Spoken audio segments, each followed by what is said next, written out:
somebody calls you, they call you. Hey, everybody. It's Natalie at Creative Makers, and I am here this morning with Brad Salamon. Hello. Hello. Thanks for having me over here, really. Thanve you for coming. We've already... First time you've been to the studio, I think. Yeah. We've already been conversing, of course, and I'm sorry that you weren't in on the beginning part because it was fun, but we'll get to that all again, I'm sure. All right, so I'm just going to start with the first question, and then we'll just see where it goes. The first question is always, tell me about being a creative kid. What did it look like to you? Oh, when I was a kid. Well, my dad was a painter, and he would... I have two brothers when I was real young, and then two more when I was a little bit older. My dad remarried, but when we were young, my dad would paint us, and I'd be green, and my little brother would be, purple, and I realized, people can be any color if the artist chooses to be. That's one of my earliest thoughts about art.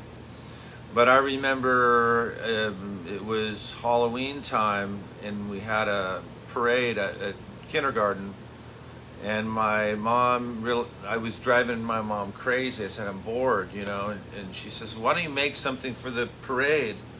So I made a bunch of boxes, put foil on them, and I was a robot, and my mom filmed it with Super 8 film, and watching the film of me, I wasn't even in first grade yet, but I was looking at this film, having an epiphany, like, I made that's me inside, I'm doing the parade, in that robot, in those box, and I just thought, this is the greatest feeling ever, like, I want to make stuff, like, that's what I want to do, And then, of course, like I say, my mom was a poet, she was she played piano. My dad was not an accomplished painter, but he'd like to do it, He never considered himself an artist. What was your dad's, money job? What was his money job? Well, he changed all the time. He was an entrepreneur who failed more often than he figured it out, but he had a photography business for a while. He had retail shops, and then when we were a little older, he started a frame gallery, an art framing business. Mm-hmm. So as a kid, I'm in there at 12 years old, 13 years old, framing people's art and cutting mats.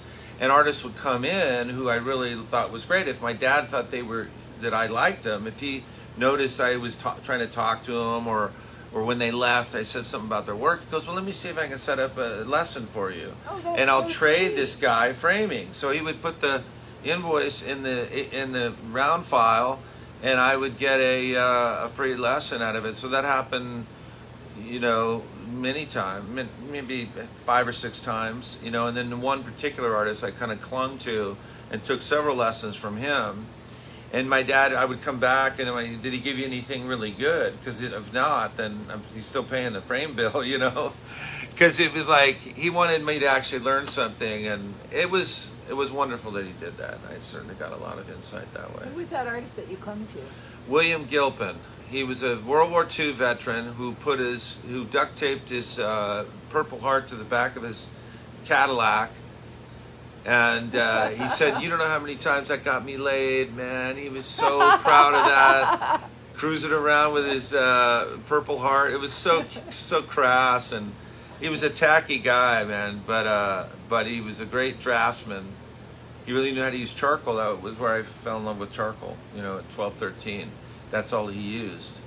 And he just had all these great techniques with charcoal. And he didn't start till he was retired from the Army and everything. So he was an interesting guy. And he died just after my lessons, which was I don't know, it's weird.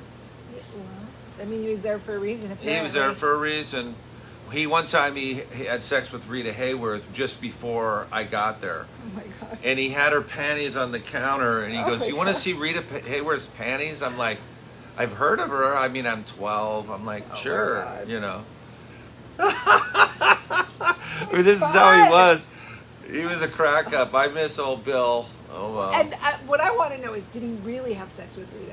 I wasn't Or was actually he there just- when he or was was- doing it, but her was he- panties were on the. He but- could have found some at J.C. Penney's and lied about the whole thing. But he was this guy. He had this thing. He played golf with Dean Martin, and he had pictures of him playing golf with Dean Martin. Oh, Sammy so Davis. he really was in the inner circle. He was somehow. on the inner circle. Yeah, God. he had the moves. He was very suave, very cool. But a little on the tacky side, I guess. So did he actually? He taught you how to do charcoals and stuff. Yeah. Did you already know how to draw? I mean, or was I that felt all like I developing really- at the same time? It was a weird thing because I felt like I couldn't draw very well at all when I was 10 years old or whatever. My brother could draw. My dad could draw better than me. I threw everything away. I didn't think I was good at it. I guess the gift, if there is one, is that I love to do it, and I wanted to be good, and I couldn't stand the fact that I couldn't draw. It really bothered me. I felt like this was like, I couldn't ride a bike or something. To not be able to draw was just like this sin in Didn't my make family. any sense. And I really didn't. I mean, looking back, I probably was okay at it, but no, I never felt. Maybe I always feel that way, like I just not quite good enough or something. I don't know. And maybe that's a good thing on some level. I don't know. I don't know. I never really satisfied with anything, hardly. Maybe an overstatement, but you know what I mean? It's like, I could've, Maybe you're always looking to learn something else or get Yeah. better. Always trying to get better, always trying to find a new reason to do this. Some new thought process or not so much technique, but that can do it too, right? I mean, new paper. Yeah, anything that makes you excited. Yeah. Yeah, I totally get that. So, moving forward, did you study art in school? Yeah, I mean, my whole thing was, I was in punk rock bands. I was a musician. Oh, yeah, I we're gonna wanted get to, play music first. That was my life. I mean, I played in you're all a these drummer, bands. I right? was a drummer. I don't drum anymore, but I mean, a Oh. little bit. I have little things around, but We always need a drummer, so yeah. never mind. And then I learned some guitar. I was in a couple bands with that. I mean, later, I went to, Cal State University, Los Angeles, and finished there and, had some graduate school experience that was unpleasant. Or At the same school, or did you go to a different school? For the yeah, graduate I'm not stuff? going to get into that part because it Oh. was just a I don't even want to go Okay. there. That's So okay. just not yeah. fun. Yeah, I mean, but I learned so much from workshops. I had amazing teachers with workshops that I took, and I would seek out people who had some tool, that I Yeah. didn't have, which we all do. But that I think was really really wonderful. And studied in Europe when I was married the first time. I'd go to Europe and took some classes there and just studying the old masters. I think that was great back in the 90s. When you were at Cal State, was your major fine art? Yeah, Okay. yeah, Some people, No, I know, yeah. would tell me that they were majoring in accounting. right. No, you hear all kinds of things. I think a philosophy major. I hear that Yeah. quite a bit. Yeah. I love philosophy. I mean, I've taken a lot of. That was kind of like my second, whatever you call that, your Second minor or love. whatever. Yeah. Yeah, second love. Well, it's music is probably really my other love more than anything. I think it's an equal. I just, one day I was playing drums and, and the same day I heard Steve Gadd play a drum solo, and I thought, no, I'm never going to be that good. I don't know why. There's no chance I could ever be that good. My brain just couldn't.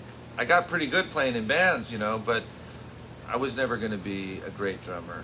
It was just, I did it for fun, mostly. We took it serious for a while. We were living in LA, and as 19, 20-year-olds, and we're living on Sunset Boulevard. You know, Iggy Pop's living downstairs, and we're playing all the clubs, and we have a record out that Rodney on the Rocks is playing. What was the name of the band? It was called Ida Lavelle at the time. It was called Ida Lavelle. It's got a funny spelling, some Latin thing, but yeah. And then the singer joined a different band while we were living up there. He joined a band he had been in before and sort of added somebody different. And I thought to myself, so this is how it can be. You know, you can spend all this time rehearsing and years practicing, getting shows. We had a record out by a minor label, and then one of the guys can split. This whole collaboration thing isn't for me. I'm going to just do my art. So I was really grateful that happened. It was an epiphany as I was getting on the 101 freeway. I'll never forget where I was when I thought, that's it, I'm going to do my art. So he did me a favor by doing that. What a funny tie-in, because I was thinking about, the music thing is a whole, not a separate subject, so to speak, but I mean, this is actually the direct thing that led to you being an artist, like, full time. Right. It was anger or a feeling of, I don't know, rejection or something. I don't know, but when a band member leaves, it's like, you know, you're like a little marriage. You're a musician, you're in bands. It's like a little mini marriage thing you have with these people. Yeah. So when he breaks up, there's vulnerability. You have to get strong. All these things happen. And I was really getting into my art at the time, and I thought, no, I can control this. I can do what I want with this. Nobody tells me that I can't play an E on the third verse, or that I have to hit this cymbal on the, you know, when we got, you know, and it was, you know, I love the collaborative. I'm so amazed by the people that can do it and make it work. You look at a movie and you think of the hundreds of people that had to work together on it. All these cooks in the kitchen and make it work. It's amazing when it does. That's why I think it's such a high art form. When a great band, you know, I've been listening to a lot of Radiohead, and I just can't stop listening to them right now. And I think about all the little things Greenwood's doing and all these guys are doing, and it's an awesome art form. But I prefer the solitude of the studio. It's funny because I think about artists all the time, and I think artists are the greatest control freaks ever. And when I say control freak, I mean it in lots of different ways, in the true sense of the word control freak. But also, you have to be a control freak to be an artist, because if you didn't want to manipulate medium, to do what you wanted it to do, where would you be? Right. It's controlling. Yeah. Well, you're also like making things out of nothing. I mean, musicians do that too. I guess you play a chord that chord wasn't played at that time, but in a different way, we're kind of, we're just making stuff that didn't exist. But I guess so. I think you also have to be okay with all the, you know, the failures or the rejections or the where your work goes, and you don't have any control over it after that. Like a lot of people are, oh, I don't want to sell this. It's too. Right. Well, I have those. I have those too, but you have to let go. Yeah. And so I don't know about them being the most control freaks. I think somebody who's more reserved and doesn't show their cards is more of a control freak. You know, I don't like those people typically, honestly, that are all control. And there are some artists, I won't name any names, who really never show their cards in their work, in their conversation, and they're very cool. I mean, in the sense of their aesthetic is cold. And then I don't really typically gravitate toward that. But there are artists that can do that, and I don't connect to that. I wonder who does, but maybe other people who you know are who like does? them. I'll tell you who does. A lot of museum curators and so forth who also are very controlled. I mean, I have great relationships with wonderful museum people, but I know some that are, you know, there's just a, you know, like I say, when you talk about control freaks, they have to be so careful what they say and what they don't say, and what they agree to and who they get back. You know, I mean, corporate CEOs and stuff like that are way more control freaks, I think, than we are. So I would have to disagree with that one. We'll agree to disagree. We'll agree to disagree. That's fine. It's just my crazy, weird opinion. No, I think it's food for thought for sure. So did you learn how to paint? I mean, who contributed to learning how to paint? I think of you mostly as a painter. Yeah. Although now I'm discovering you sculpt. And Yeah. I always knew that you drew. Yeah. And I wouldn't be surprised to hear that you've done other things as well. But I mean, where in this timeline did you learn how to paint? I don't even know where I painted, to begin with, or where it started. I just was doing it, and always did. I mean, I must have done it when I was a kid, in school and everything. But it was a realization in my late 20s, because all I did was charcoal from about 19, 20 to my late 20s, and the painting became all I wanted to do, or almost all I wanted to do, when I was 27, 28. I committed to being a painter. Like, that's what I did. I just was painting. I was tired of drawing. I had done drawing for so long. And I started to paint my friends, and I started to paint people around me.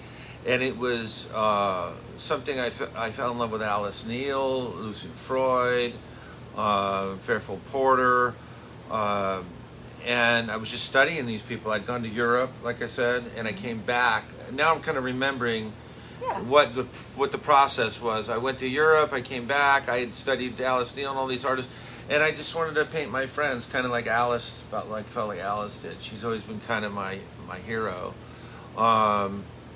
So I stopped doing the posters and the whole commercial business I had, and my wife said, "What the hell are you doing?" And wait a minute. So you did a stint there as like a commercial artist, where you were painting posters and stuff? Yeah, I did that for 8-9 years. I made posters of it was rock and roll, heroes, and so we'd be dealing with lawyers and business people, because it'd be drawing famous people. Mm-hmm. And my dad was helping me publish things in the beginning, and then we were working with different publishing companies, and it was a big commercial business, you know what I mean, and I loved it for a while. It was great. I was in my own little world. This is what I wanted to do. I wanted to draw Jimi Hendrix, and I wanted to draw Janis and Morrison and all this stuff, but then as somebody else was helping getting license deals, but at a certain point it became too much of a business, you know what I mean, and I wasn't making art anymore. I thought I was, but I kind of looked at it at one point and I thought, this is just illustration, and it's not really what I am anymore, or what I want to do. I want to connect more with the people in my life that I spend time with every day. Mm-hmm. I went to the Grammys a few times because I was doing work for them, and I'd be with all these people and musicians and stuff, and I'd be sitting next to Pavarotti, and I was feeling like, hey, this is kind of cool, and then at one point I thought, no, it's not. It's just dumb. I mean, I don't know these people. They're just famous people. I don't know them, you know what I mean? Yeah. I don't care that much about them anymore. Yeah. I just want to listen to the music, and I want to paint people I care about. So during that transition, you said your wife said to you, "What the hell are you doing?" Well, it was a whole transition, because we had this whole thing going, and lawyers are calling me, hey, I represent Elton John, and I saw T-shirts in China with your name on it. What the hell's going on? And I'm like, I don't want to talk to these fucking people. This was happening, and so not everybody knew what was going on, but me at the time, and then another person that was involved, but. I just, so I lost, I had a big house and vintage cars, and it all went. The wife went, everything went. I had to live illegally in my studio. Oh, so that was your first wife? First wife. Yeah, so I ended up, I lost it all, and I couldn't have been happier. I mean, I was in my studio painting who I wanted. I didn't talk to any business people or lawyers or... and I honestly, it was one of the best times of my life. I was single, and I mean, I've been married now for 20 years and then 10 years before, and I love being married. But it was a period of time where it was just awesome. I had a studio in Newport Beach across from Hoag Hospital, and I just felt free, and I felt like a real artist because I was doing it. I was doing what I really wanted to do. That must have been quite the rebirth. Right? Yeah, it was a real rebirth. I mean, that's what it was. Losing everything and starting from scratch. Right. Yeah. It was starting from scratch. In fact, I probably owed some lawyers or somebody money. I was probably in the negative. It was probably, I probably was worse off than the guys, sleeping on the corner. You know what I mean? But in some ways. Art. But I had my art, and I art. was, and that was it. Nobody could take that away. And if I had played the game, I could have gone a different way. But I didn't like that whole world that much. And I like the world of just painting and being in the studio. And slowly I started to, get involved in the real art world, not just the commercial art world. So how did that, was it just a piece at a time? Somebody saw something and bought it, and then word of mouth sort of thing? Yeah. Plus people already knew who you were. Yeah. And plus I also had some of the posters that I could, sell a little bit here and there, that I, some of the music stores and some of the print shops, the poster shops, not real art galleries, but those kind of shops, and we're still, so that I would do a little bit of that too, but only enough to survive if I wasn't selling a painting that day. But mostly, I wasn't really trying to sell paintings that much. It was just, then I got involved with a woman who saw a space next to my studio, and we imagined a gallery there. And so after a few years of being in my garret, just experimenting and painting my friends and stuff, she started this gallery next door. And so all of a sudden people are coming up to the gallery, what's this next door? And that started to really help me get connected and stuff. So this would have been now mid-90s, late 90s. So, I really was involved in the gallery as far as, because my dad had galleries, so I knew the experience, and I had been showing him galleries a little bit. And so, in other words, it was kind of my thing too. And so, that was wonderful. It's called Square Blue, and we had all kinds of wonderful people going to that gallery. And then they would come, show my studio. Is this how you got your ties to Newport Beach? Being in Newport Beach for 10 years, because this is where I took a class from you, and I know that you are showing, you show a lot in Laguna. Yep. And part of that, that niche. So yeah, totally. I show with Sue Greenwood now. I have a show with her in December. So I've been showing with her for a number of years. I've been very involved down there. I forgot what the question was. What was I was just saying, is that where you got your Newport Beach roots? Newport Beach, people are all over the place in this group, in terms of like all over the county or country. Yeah. So I just wanted to say Newport Beach is basically maybe 40 or 50 miles away from where we are in Los Angeles, and it's a beach community, and it's like a whole different world. It's a different world. It really is. It's not as art focused as LA or some areas where it seems like there's a deeper cultural root, but I really grew up in Huntington Beach. That was where I grew up. So we lived in Newport when I first came here I was born at the Good Samaritan here in LA. And then when I was 2, my family moved to Newport Beach. But then my parents divorced just after that. And I ended up, when I was 3 years old, we moved to Huntington Beach. And that's where we were half a mile from the beach. I surfed every day, went to Edison High School. After surfing. You got into the punk scene too. Oh, yeah, totally. But we would surf after after school, and it was awesome. I mean, I didn't know how good I had it, all my friends skateboarding. I was a free range kid, I mean, I just found friends. My mom was like, get out of the house, you're driving me nuts. And then for many years she worked, and so my dad wasn't paying attention. They were divorced, and my mom was at work, and I was just left to raise hell. And I loved it. Looking back, I was so lucky in a way, because I'm not a big on authority or people telling me what to do, and I didn't have a lot of that growing up, people telling me what to do. Do you think that kind of freedom helped you in terms of art too? Yeah.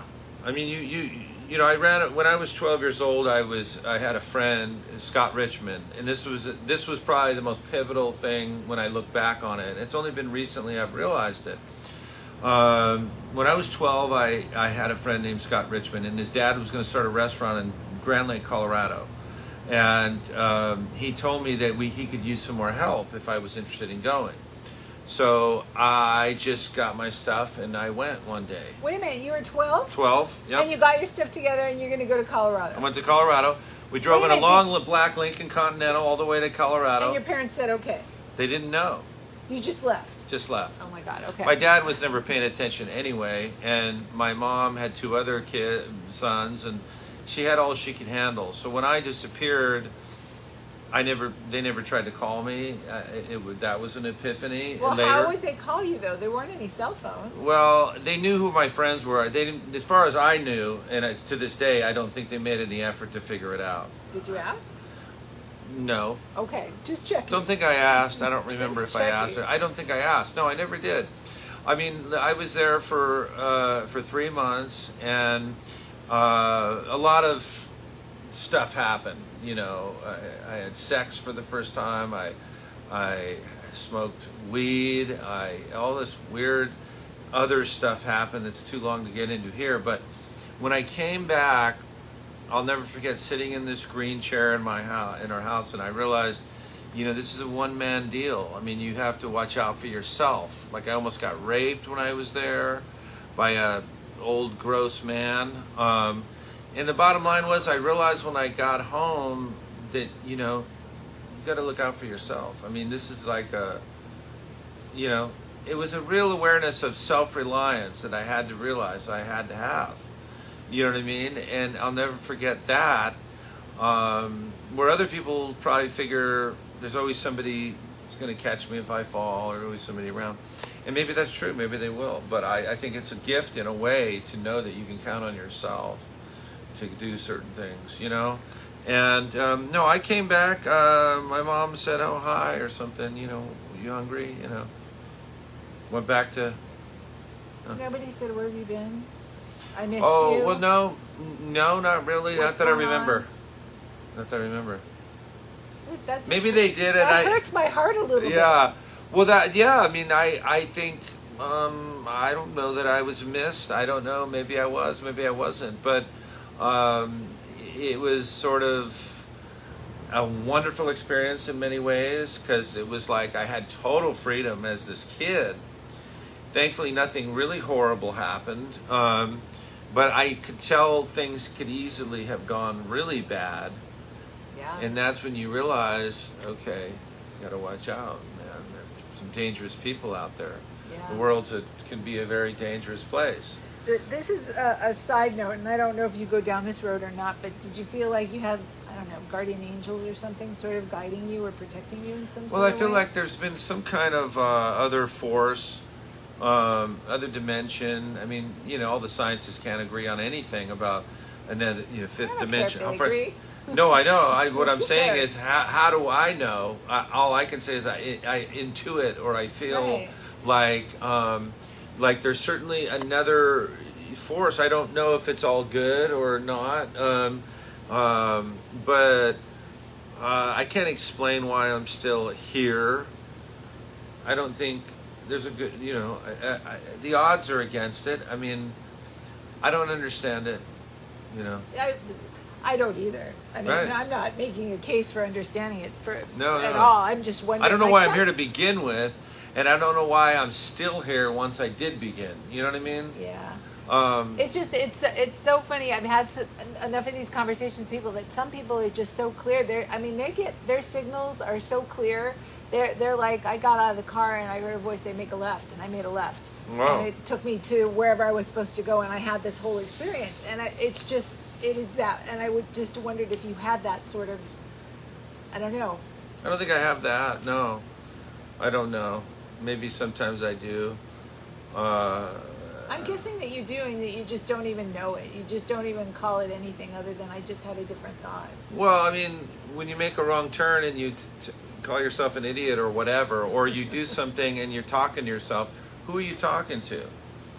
I mean, Sam Harris, who's an amazing author, philosopher, and brain scientist, can't figure that out. So I'm not going to hurt my little brain trying to figure it out. I don't know how it all works. You know what I mean? Nobody does, I don't think. People who say they know, they're kidding themselves. They're guessing.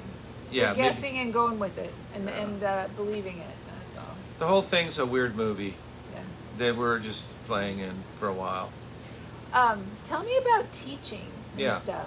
Yeah. I think you're a really good teacher. Oh, thank you. You're welcome. How kind. And I've had Nicest thing you've said to me all day. Aw. I've had good teachers and bad teachers, Yeah. but how do you like being a teacher? Some people really love it, Yeah. and get energy from their Yeah. students and seeing how they work, and some people are just like, it's a paycheck and I don't really like being there. And if you told me I the would latter, that would be hate to fine. be that. I had those, and that just seems like to me, you're having all these students. If you're not giving them a lot and you don't really care, then what are you translating to all these students going through? To me, that's really not good. I love to teach, but I don't want to teach much. Like one class, I've done like one class as an adjunct at different colleges, and that's something I do still, and that's about it. That's all I have. I put so much into it. I can't imagine doing that full time. And I guess you would have to have some kind of autopilot thing going if you were teaching full time. So maybe it's just a matter of practicality, that if you're a full-time teacher, you can't give it all to the students. You got to leave something for yourself, right? Well, hopefully the students are in some way feeding you back. Yeah, for sure. I mean, I would leave totally exhausted, from teaching, partly because I work on the students' paintings. If I see a problem, I tell them all up front, and I know I must have done this with you. I said, if you don't want me to work on your painting, when I first walk up to you, you just tell me, no, you're not touching my painting. I'm totally fine with that. I think I probably said that too. You might have said that, but I work on, if I see a problem, because this is nuts and bolts class.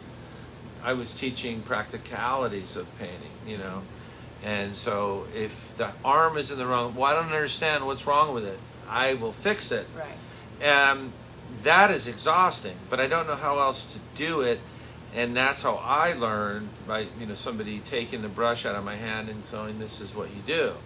To me, that was good instruction. It's like, well, you can tell me all you want, but I don't know what you mean. Here, I would use their paint, their brushes, their canvas, and this is something I'm known for doing, and I learn a little by doing it. It's always a new challenge because I never used that brush before, and this paint's very thin, and what is that on there, and Right. How did they set up the body beforehand? Yeah, and there's no paint on the canvas, or there's too much, whatever, and you're gonna work on it to show them. I say, you can work on your own painting anytime you want, all day long, 24/7. This is 1 hour with me, and I'm going to do it. I'm going to show you. And a lot of times I get some people who, I had a lady, I've had people leave my class because they were insulted by the whole notion that I would do that. Oh, really? But I have had a lot of people it. over time realize how much they got from it, looking back and telling me, and I get this a lot. I remember when you did that, it was kind of, he's messing with, I go, we're not making masterpieces in here, we're learning how to paint. And if you try to protect this thing you did, you're not going to learn much, because that's what you do in your studio. Well, you know what I was trying to, I remember what I was thinking, no, I want to do it because I want to learn how to do it. I want to move the brush. Tell me what I need to do so I can do it. You know, well, I can do that too. I'm thinking, oh God, I missed out on an opportunity. Damn it. Well, I've had a couple times where I'll finish a section of the painting and they'll never touch it again and then leave with it. And I'm like, that's weird. And I think, and then my wife would say, God, those people are getting one of your paintings, That wasn't true. She said that. I mean, she did say that, but it's not. I mean, I don't take it to that degree, but I can put so much energy into a painting for a student that it feels like I just painted a whole painting, because it's stressful. Because maybe the head's in the wrong place, and you got to paint the head in the right place, and paint that. And by the time you've done all that, it's a lot of work. It's stressful, and so it's draining. But yeah. Can you talk? I see a question here, and somebody's asking. Let me see. I'm going to just go through these and see. People are saying hello. They're laughing at you. I think you're telling me the panty story. I like they're laughing at me. That's my favorite. They're telling the panty story. I think that's it. The panty story, yeah. Sometimes my work takes off and I follow it. Sometimes it's hard to read these as they're happening because I'm looking at you. His body of work is amazing. Oh. That's kind. Thank you so much. That's Clifton. He's in Michigan. He's in Detroit. How cool. Thanks, Clifton. Thank you so much. Yeah. His body work is amazing. Okay, let's talk about how you actually come up with your body work. Yeah. Your work is all over the place. It is, yeah. Good. I'm glad you said that. Yeah, no, it is all over the place. Sometimes it's objects, sometimes it's landscapes, right. Sometimes it's people, and then the people evolve into objects, landscapes, and more people. Right. So, what was the trajectory? And you started with portraits because you wanted to just paint your friends. No, I started with painting. Well, actually, yeah, I don't know. Yeah, sort of. The very first stuff I did, I threw everything away. Close enough. But I think for most of my career, as far as like a career, I was drawing people as a professional illustrator of people I didn't know. Right. Famous people, because I thought a likeness is so important, and everybody knows what Jimi Hendrix looks like, or everybody knows what Stevie Ray Vaughan looks like, or David Bowie looks like. And if you don't get it right, then you're not good at it. So you got to do something else. So I had to learn for the general public. What are the nuances around the mouth, the little subtleties around the eyes? What does it do? What are those little idiosyncrasies that make somebody look like somebody? And if you don't notice those things and get them in, I see a lot of portrait painters who don't get the good likeness. I don't think they look like the person. Sometimes they're awesome, but it's more than just looking at what you see, though, too. Look at Alice Neal. She's not just painting what she sees. There's something else going on. I was going to say, when you're painting people that you don't know, like famous people, I can understand needing to get it exactly right. Number one, lots of people know what they look like. Right. And you're always having to work against their knowledge of what they know, what they look like. Right. But I think maybe what you're talking about here is like when you're painting people that you know, or somebody that wants a portrait or a gift for somebody. It helps when you know the person, because now that's everything. You've really got a whole nother level. Yeah, since I was in my late 20s, that became a real important part of it. Anytime I'm painting people, like my show at the Hilbert that closes this Saturday. Everything in there, except for the huge Frida Kahlo thing that I'm doing, are portraits of people I know. They're in my family that are other artists is my favorite subject. So that became really a journal of my life. That became what I wanted to do. By the time I was close to 30, I want to figure this thing out by making art about it, like this thing called life. If I make art about it, I might understand it a little better. It might ease my anxiety, because I've had anxiety of different sorts, my whole life. And making art, I once had a teacher who said art's not therapy, and it's like, fuck you, art's not therapy. It's great therapy, Yeah. It's great therapy. It's like, and this guy, because that was one of the cold artists I was telling you about in the beginning, Oh. that you shouldn't put your emotions, no sentiment, emotions. That's for, like, I don't know what that's for. But It's not for me, yeah. that's for sure. Exactly. It's not for a lot of people. So I think it's great therapy. And if for no other, if nothing else, it takes you away from everything else, and you're in your own little world for so long, right? I mean, it's escapism, whatever you want to say. But if you're creating something, you're really not escaping something. You're going toward it. You're going towards something. Towards something with good energy. You know what I mean? Even if I almost think you're picking it apart in Yeah. a way, like piece by piece, Yeah. and unraveling it. yeah. When you use artist therapy, because it is. Yeah. Because I mean, you might not get the whole picture of the problem. We're all looking at at it once, from but all sides. Yeah. You're unpacking it. You're Yeah. looking at the contents. I mean, Exactly. yeah, and that can be a interesting dialogue in our head sometimes. I mean, I don't know how you are when you're making art, but there's a conversation sometimes that comes up. I'll put on the radio or I'll put on music, but then a lot of times I just love to have nothing. I love silence. It's like you're really thirsty and you drink a glass of cold water and all your organs get fed by this water. When the world's noisy and you can have dead silence, it's so beautiful. Yeah. And you hear the scratching of the charcoal on the pencil, on the paper, and the rubbing out, and you notice these little sounds, and you realize that you're making those little sounds, and so you're not being forced on you, all this noise and cacophony of life and traffic, and you don't even realize how much crap is invading your being. You know what I mean?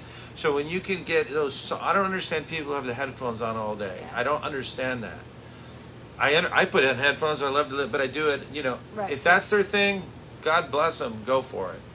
But for me, it's much of no sound as possible. That's one reason this studio. I love this studio because it's very quiet. It is very quiet here. Yeah, I have the air conditioner going.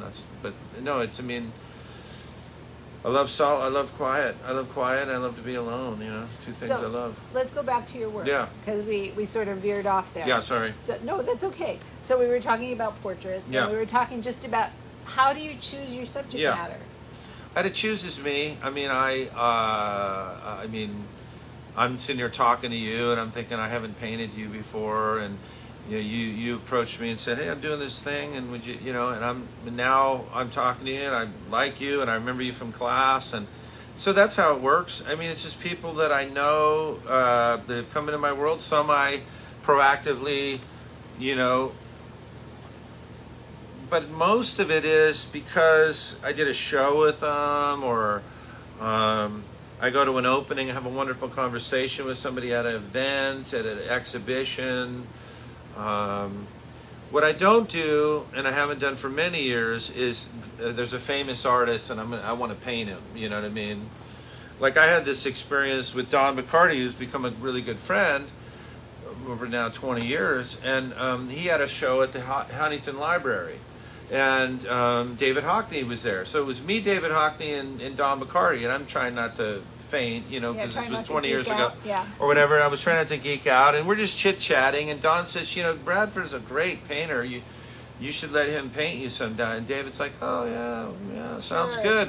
He goes, let's take a walk. So me and Hockney are walking around the Huntington Library looking at some of the literature in that gallery. And I'm just trying not to say something really stupid or whatever. He goes, yeah, I'm from Bradford and all this. He's telling me, and I go, yeah, I know. And, I would have been like, that's a sign. That's a sign. yeah, but he had already agreed to it. But I still felt like a sycophant. Really, I didn't feel like there was any. He'd never seen my work. Maybe he has now. Who knows?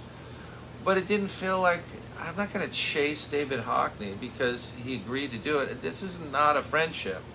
This is a fan walking around the Huntington Library with a hero, Yeah.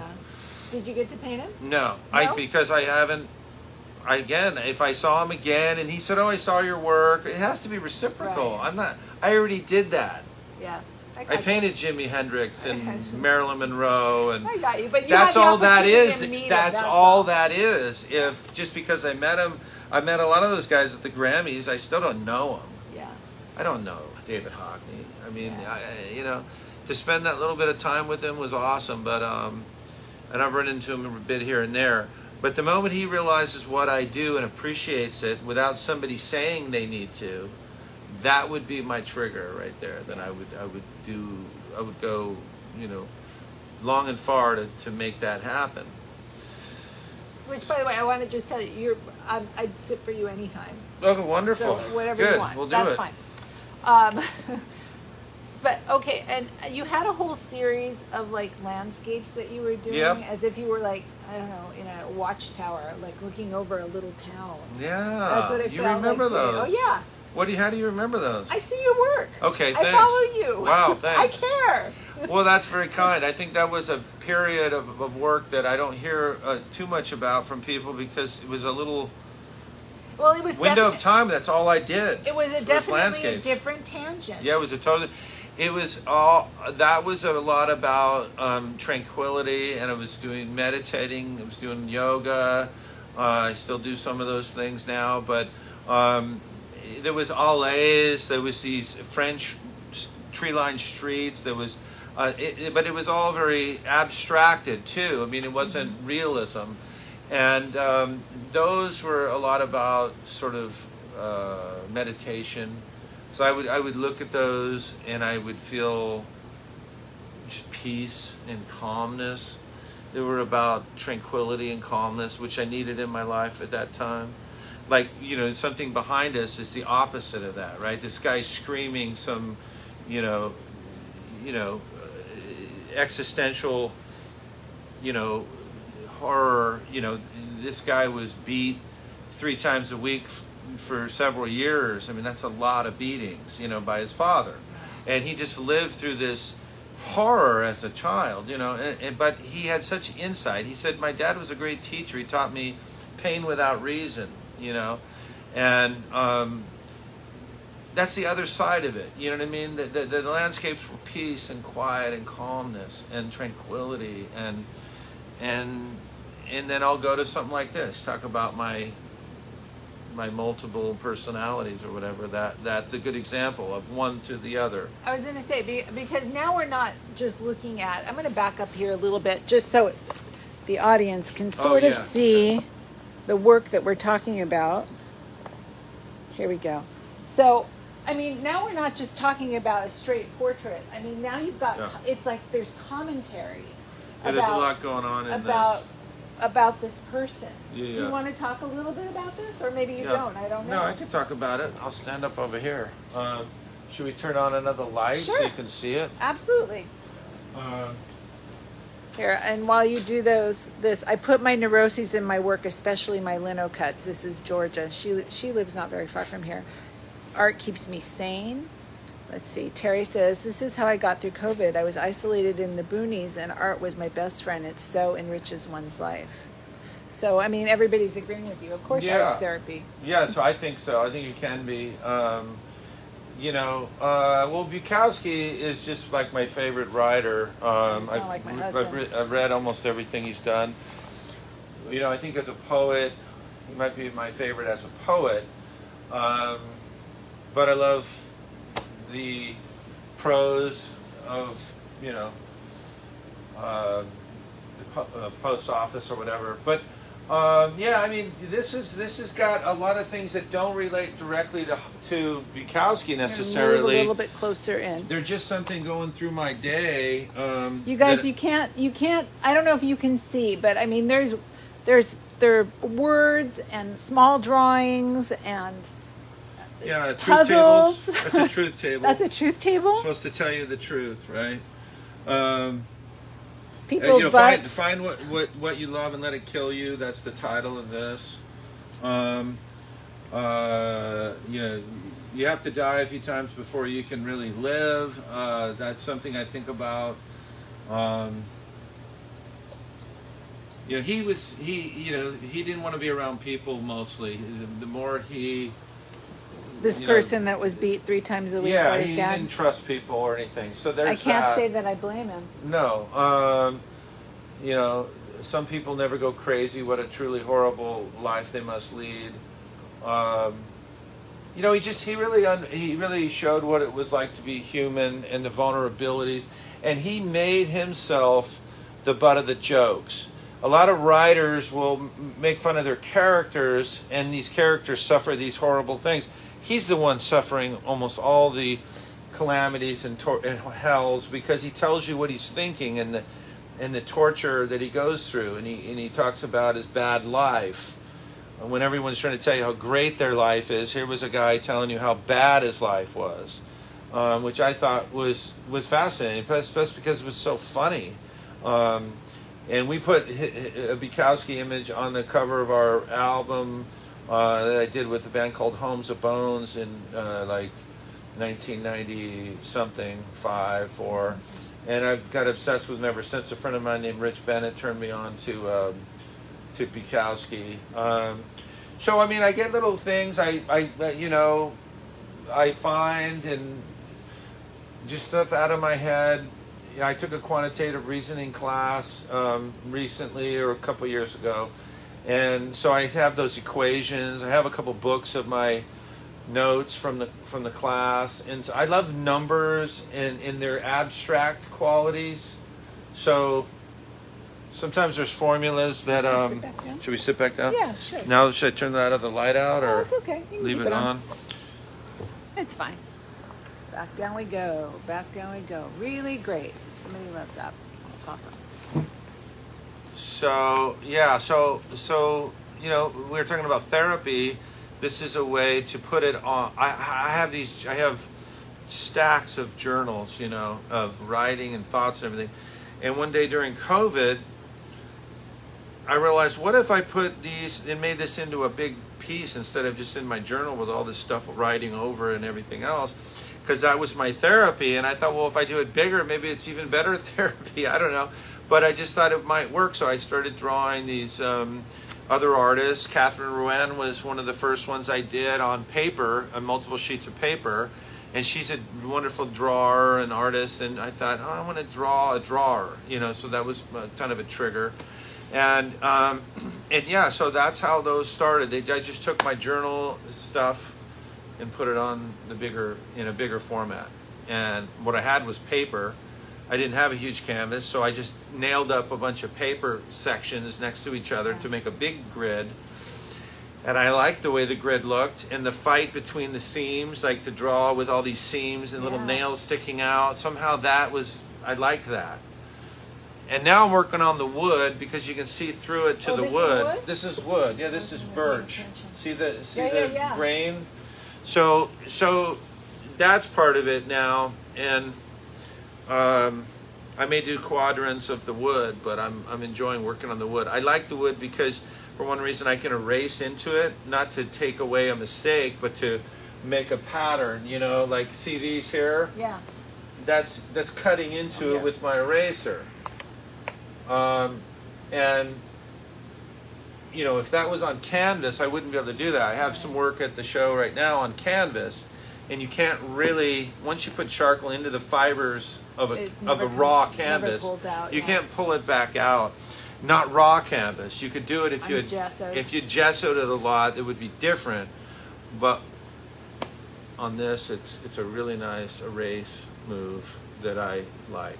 I really I want to ask about. I saw a picture of you working on, I think maybe one of those first big pieces. And I think you might have also had a hand injury. I did. I was working on my left hand almost exclusively on the first few.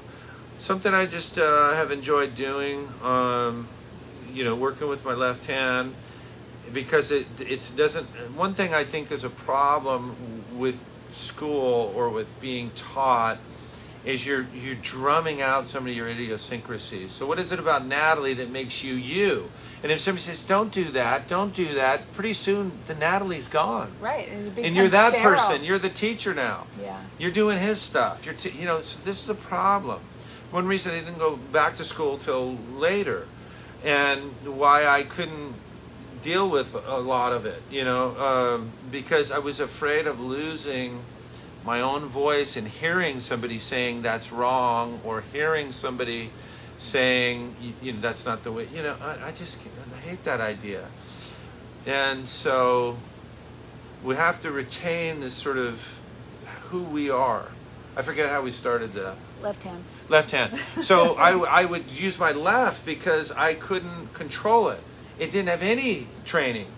Right. I never was working with my left while some teacher was telling me what to do. So this is a really pure instrument. And I wanted to know what that would say. So a lot of times when I'm working on these, I just go to the left. If I feel like my paintings are looking too right, I start working on my left hand.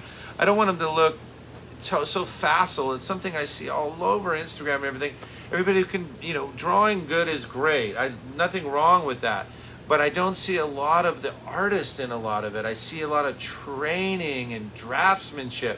I don't see humanity and idiosyncratic artistic voices. It's a really good point. And that's a really good thing to remember when you're looking at social media too, because you start to get this idea that it's all supposed to be in this sterile picture of what art's supposed to look like. Really super realistic, and coloring in the lines and all that stuff. And it becomes something that people, I don't know who their audience is or whatever, but it obviously has an audience, and that's great for them. I think it's interesting to watch those people. And I love watching their hands move, and what are they putting down first, and how do they make those lines? They like the actual technical aspects of it. But my hand doesn't move like that. Right. No, but I play tennis and I garden, and I had done so much stress to this arm at a certain point I really couldn't use it, and this happens every once in a while. My shoulder, I had surgery. It's just been one thing or another with my arm, and it's just also using it so much, that it's giving it a break. You try to do. So I want to make stuff when my arm hurts, So it's a little bit of that.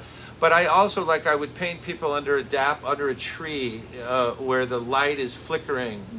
Very tricky, right? Because the light's constantly changing. Little things like that to keep the brain expanding, finding solutions, right? And if you build the creative brain a little more, then hopefully there'll be tools there when you need them. Yeah. I also, in that same period of time, I also saw you, you weren't drawing, it was a huge picture. I can't remember who it was. But you also had to put a whole bunch of sticks together with a piece of charcoal in the end, and you were painting from 10 feet away with this giant stick. Yeah. Yeah. Well, Matisse... Was it for perspective? Because, not so much perspective in a sense, but... Matisse did that when he was laying in bed. I remember seeing a book of that many years ago, and I thought, that's great. But for me, what it is I can't tell if I'm putting things where I want them to be when I'm this close. Yeah. It's one thing to be this close and working on certain parts of it, but I can't tell where I want the head to be to begin with, or maybe a section of something. If I'm this close, when it's that big, I have to get back on it. And that was really just to outline things and to get things started. Mm-hmm. And I wouldn't use that to fill in or to draw beyond that. But it's just really to be able to see the whole composition as I'm working on it. So that was... That would be actually an interesting tool for that sense of loss of control, because you only have so much control. Well, that's another thing. Big stick like that. Well, also working that big that's forgiving, right? If the nose is a little bit this way and it's that big, you can't tell. If it's a small painting, which are really challenging, everything has to be really right. But I have other, some of the other stuff over there. I would use for, I would use for the templates. I have all kinds of templates. There's a box of templates over there, that I use for, I get stuff at Home Depot, just crap like this, stuff that's like this is a gate, a post, thing. Here, I'm just gonna I hold don't this. think anybody saw it. I was just gonna hold it up. All right. Anyway. And you just use it as Yeah, it's a pattern. I see a outline. pattern. Yeah. You know, and I maybe, you know, and I just love I just see that and I go, oh, that's a wonderful pattern there. And it's got these nice straights, but this is turn, you know. Yeah. And there's a nice circle, nice, you know. Yeah, just however. Yeah, and I just I like architecture. See all these blueprints down here? Yeah. So, you know, I get old blueprints in, well, this is all text for the blueprint. Anyway, a bunch of blueprints down there, they're buried. I don't even know what the heck the blueprints are for. I don't really care. I love looking at the drawings, you know, the numbers, the angles, the formulas. To me, that's a beautiful abstraction. I don't need to know what the math equals up to. I don't need to know what they're building. It's just mark making and intent and thought process, you know. And I think of it more in the abstract, you know. And so I get some of that in there. I took drafting for a couple of semesters way back in school, and I loved it, but I realized I could never be that exact. My brain doesn't work that way. Like, I can't. Right. I couldn't make architectural drawings for something very accurate because I just would lose my mind if it had to all equal something, you know? No, I can completely relate. I like a certain amount of order, but I don't want my order, I don't want it necessarily be like in the millimeter, you know, right. That kind of order. Right. Where I like it has an to order, be, but yeah. not that order. Yeah, the order, yeah. Well, I have a theory about that with like a studio, and I really think this can be helpful to some artists. You know, you go to some studios and everything's in perfect position. Everything's perfect. Yeah. And you go to somebody else's studio and it's a complete disaster. Yeah. I think there's something to be said for the middle ground. If everything's too orderly, you've wasted too much time organizing everything. If everything's too chaotic, you can't find anything. Yeah. If you notice, this chaos, but it's controlled chaos. It's controlled chaos. Yeah, no, and I think I can see that where works things for me. are. Yeah, I can see the where floor things is are. covered with paint, you know, but it's really it's organized to a point, you know, and if it gets too crazy, then I tell my wife I've been in here 3 days I'll just go for 3 days organizing everything, or a week. That's rare, but you know, every once in a while it's like, okay, it's gone out of control, and it needs to be. I need to really wholesale clean this up. I usually find that like before I start working towards a show, that's when I do a cleanup. I do a cleanup and I sort of like get it all sort of organized so that I can start fresh again, and then I just let it pile up until I'm done with the show, and then when it comes time to start working towards another show or another facet or whatever, then I clean again, and then I go from there. There you go. Whatever works. But I think some people, they clean as. I mean, I just did a post about my vacuum cleaner. And there's something therapeutic, isn't there, about reorganizing your studio or cleaning up or organizing. There's something to it. Like I garden and I'll weed and I'll plant a new thing or whatever, and I water it after. And if that's not a great feeling, I don't know what is. I mean, you look at something, you got a little creative thing going, and you just feel, you know, this is great. It's a great feeling. My dad, we didn't spend a lot of time with my dad when we were little because we were divorced, and he had 2 wonderful new sons who, you know, so I have 4 wonderful brothers. But we would garden. He would have us over for the weekend, so we'd be the gardeners. You know what I mean? And it was all we had, you know, with him. So for many years, and so you know, we'd finish the yard, and that was that moment of like you were done with it, and the accomplishment. You had mowed the grass, and it was just but it was something about. I don't know what it is, but I get that same sense for like vacuuming or organizing a little bit. So there's something to be said for that too. You know, I think some people, that's what they just do. Like they're neurotic about keeping everything. I have artists who, oh my God, you spilled some paint on the floor or something. Like, okay, if that's your deal. I could never be like that. It's like, so there's crap everywhere. You know, you can't get hung up by these things. You'll get nothing done. Right. Exactly. I used to have you know, a beer and smoke a little something, and everything had to be right when I was doing those drawings back in my 20s. Mm-hmm. I realized this is this is idiotic. I have to be able to draw tired, anything. I mean, I'll never get anything done. I can't be productive if everything has to be just right. I have to feel a certain way. Yeah. You just got to get in there and go for it. That's how I am. I draw that's day really and night. valid. Paint anytime. I think it's nice to have a ritual, so to speak. guess, yeah. When you walk in, first I do this and then I do Sure. that. But everybody's different. But breaking it up, there's a reason to do that too. If you're getting, some people make one painting a year, and it's an awesome painting. So everybody's different. Everybody's got to have their own thing that works for them. Yeah.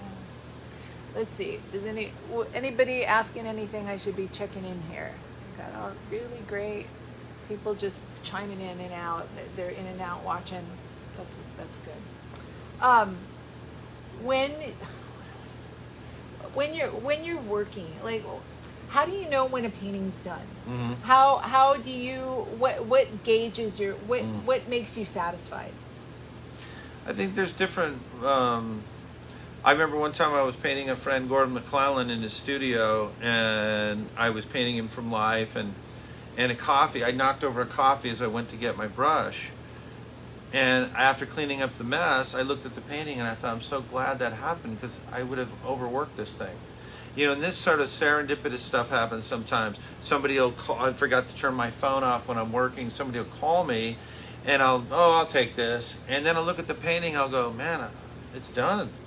I was in the middle of it. I was listening to music, and I was I went past the finish line, not knowing. And I think there's something to the 80% thing. Like when it feels about 80% done, maybe you should think about leaving it. Yeah, step back, think about it. That's just a random number, but there's something to that idea that you get it to a certain point, and maybe I like unfinished. I like when it looks like it's not done. I like that. My answer to that is pretty simple. When I can't think of anything that'll make it better. If it's a normal piece and I'm looking at it, I'm going, and then sometimes you make a mark without intent. You do something when it's really, you don't know why you're doing it. You just do it to do it, and you look at it and go, why did I do that? And you look at it and you go, must be done because I just did that. Right. It was totally unnecessary. It was uncalled for. There's no reason for it. I just did it because I want to noodle on it. But that means you're done. Yeah, to me, that I would say, well, obviously I haven't got anything else to say with this piece. That's a really good way to look at it. I had somebody else talk to me about a good painting. What makes a good painting? Yeah. Do you have any ideas on that? What makes a good painting? Well, I'll say something corny and say if it feels honest, you know what I mean? If it feels like somebody making it did it with some kind of, I don't know. A good lie is interesting too. But I can't really say. I think that's the beauty of art. Okay, I will say this, that one of the, art's not science, right? It's not wrong or right. Right. Correct. I'm not telling you anything, but I'm just saying that. Oh, I need to hear all this stuff again and again and again. If you're looking at a piece of art and you can't understand why you like it or don't like it, that's a good thing. I don't want to put it into words. I know that's cliche, but there's something to be said. Like, I don't like to go to a museum and read a bunch of stuff necessarily. I want to look at the work first. And if I'm interested in it to a degree, then I'll look for some text perhaps. Or if I don't understand what's going on, I might look for some text. But it better be visually engaging, or I'm not going to look for anything. You know what I mean? If it just looks totally conceptual, then I'll think, well, maybe he's a poet or he's a philosopher. I'll read something, but this is visually boring. Mm-hmm. So without that, I'm not sure why they're a visual artist, if they're visually boring. So as long as I'm engaged in it, and they're speaking to me some way, I don't feel the necessary to be able to explain why I like it. I don't explain that to myself. I don't try to understand it in some verbal or literal way. I think I want to just, like, I go to the Norton Simon every week probably. Sometimes, twice a week, but I probably shouldn't say go every week, but I go a lot. and there's like, hundreds of painting pieces there, and I'll just pick one with all these wonderful ancient sculptures in the basement, and I'll just look at one and think about that piece. I'll look at an arm or a hand, and I want to like study every piece in that museum like that. I mean, just spend a lot of time on each. Some I've looked at hundreds of times. It's just a way to get out of the studio. It's 10 minutes away, and I can just lose myself. But I can't tell you why I love the Degas of the woman ironing, yawning. I think, well, how many paintings have been done yawning? Well, there's quite a few, but this is a very wonderful moment that Degas got. I can't stop looking at his sculptures. I can't stop looking at the Rubens or the Gauguins, the Picasso. Do you ever bring a sketchbook and Oh, yeah. sketch them so that you learn them on a different level?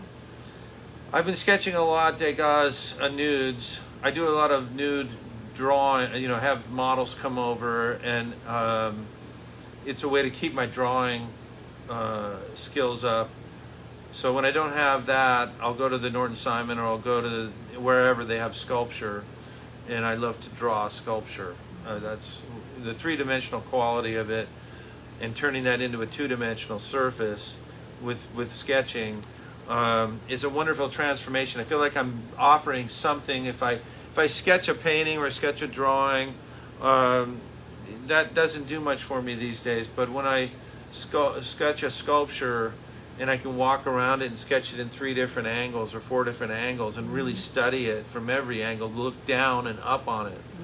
Try to look down on it if you can. I mean, the Giacometti they have there, I've drawn I don't know how many times, from all the angles, and each angle, you think about, if you're a sculptor, they talk about the sweet zone, the sweet spot. So you think to yourself, well, this guy did this sculpture, where am I supposed to look at it? You can look at it all around. Where is the spot? Right. A lot of times they don't have one. Where Rodin, to me, doesn't have one. I mean, he would say there's the best spot to stand if you want to look at it. It's right here from this height. He would know, probably. I don't know for sure that he said that, but I would assume with Rodin, because there are angles that seem better than others, than looking at the ass of this one, or maybe the... But that becomes completely subjective. I agree. That's what I'm saying. So I think you need to go... I mean, the most interesting angle might be laying on the grass, looking up at it. But if you don't look at a sculpture like that, then you're missing it by just walking by it and having it at the angle you already are. Why stick with that? Why? So that's one beauty that sculpture has that painting doesn't have as much. You can look at paintings from different angles, but it's not the same. And so I think there's something to be said for sculpture. There's a lot to be said for painting and drawing, but there's a lot to be said for somebody who makes something that is physically in space, Totally in the way that tangible. sculpture is. So I love to draw that, but I love to draw, like I say, the human form in front of me. That's sculpture. Your sculpture. Right. To me. Right. And I can draw you from, Right. Lay on the ground, look at my nose, whatever. Right. and the human body is just so fascinating. Without the, I remember, in high school, we all took acid when we graduated and went to Disneyland. And I was horrified. It was moments of pure bliss mixed with horrifying experience. I'm a big proponent of psychedelics for therapy and plant medicine. I'm 1,000% into that. I hate this whole idea of, opioids are good because the pharmaceutical companies said they are, and they're making boatloads. We can put plants in our backyard and they say it's no good. Well, F that, right? So, but anyway, dangerous in the wrong setting is so important when you do something like that. And I was in a crazy setting, but I had this experience of looking at all the women trying to make their hair, not the way it is, but the way they're trying to make it. Men taking all this hair off their faces. We're trying to stand upright. We're making these adjustments for civilization. We're trying to be civilized, right? And clothing's another one. We're covering ourselves. This isn't how we were born, right? This isn't how much for millions, for at least 200,000 years. If you ask Richard Dawkins, we've been around at least 100,000 years in the form that we are now, with roughly the intelligence capability for 100,000 years. So for all these thousands of years, we weren't going around with, Gap shirts on and jeans and all this. Maybe we were clothing ourselves for protection from the elements. But what I'm saying is, it's another attempt to manipulate ourselves to be civilized with one another. And I like the idea of not being civilized. You know what I mean? It's like, what does it look like to not be doing all this? Grooming and covering ourselves and trying to, you hate somebody, you can't say you hate them. Some woman walks up with a terrible dress, you go, that's a lovely dress. We lie to each other all the time. What about taking away some of this crap? The word you're supposed to use is, that's really an interesting dress. Come on. Interesting dress, okay.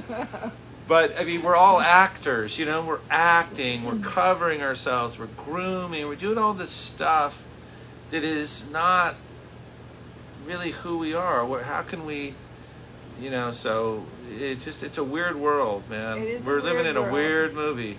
It is a weird world. I mean, at least it's interesting. Remember when Bowie was about to die, he said, well, it's going to be boring, when he dies, right? Yeah. It's either going to be, he didn't know what it was going to be, but it won't be boring, he said. Well, this isn't boring. If you really look, there's nothing to be bored. I'm never bored. Never bored. I'm like never bored, because there's always something weird to read, interesting to read, something interesting to do. Even being depressed or having even that mental part, issues, that's not boring. It may not be pleasant. Yeah, but it's not boring. People are bored. I don't understand them. Here, let me check the clock, because I don't want to keep you forever. Oh yeah. All right, we got to close this up. Good. All right. We'll rattle on all day. Do you have any parting words for my friends that have been hanging out here? And no, I people just that are gonna see it in the future? appreciate any of you that did and listen to my rattling on. So thank you so much. I'm grateful to all the input, and anybody who has any interest in what I'm doing. I sure do appreciate it. Thank you. Thank you, guys. Natalie. Appreciate you guys being here. Bye.